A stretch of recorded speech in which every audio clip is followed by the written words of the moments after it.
Сәлем оқырман. Аружан мен Бақытжан үйленуге шешім қабылдап, некелерін қиған болатын. Жаса жұбайларды құттықтап қояйық. Ойлап қарасан тез шешім қабылдағандай, бірақ та кім біледі. Бұйырып тұрғаны осы болар. Аружан әкесінің 16 ақпан күні батасын алыпты. Жігіттің ата-анасының батасын алып, міне үйленіп жатыр енді. Болашақ келінімізбен бақындаймын. Тек бақытты болыңдар, өмір жастарымыз ұзақ болсын. Біз сияқты қартайып әдемі қарт еткізсін сендерді де. Нұрекжанның, Гүлнұржанның сендерге де айтып жатырмын. Рахмет, сыйлығыңды қабыл алдық. Рахмет балам саған да. Арыш, Гүлнұр енді абысын болады. Гүлнұр келдім абысын болады. Екеуің тату болыңдар, абысын тату болса, ас көп деген бұйыртса. Әлдері келе жатып танысасыңдар, осылай тек ауыз бішірке тату болыңдар. Бақытжан мен Нұрға сызап, соның жолын болып жатыр. Күттайында бірге ойнап, бірге жүріп өсті. Қатар. Тап соғыс.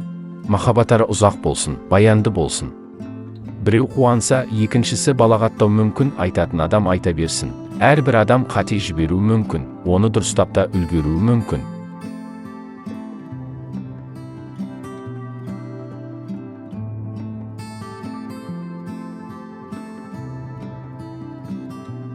Молдыр мен Ақтілек куәгерлері болып барған жандар.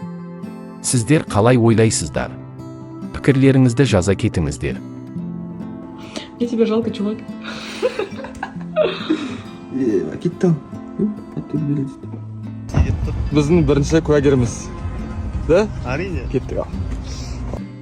Бәрі берекелі болсын бұйыртса. Ауырмай бақытты болайық. Мені енді бақытты ет дізік.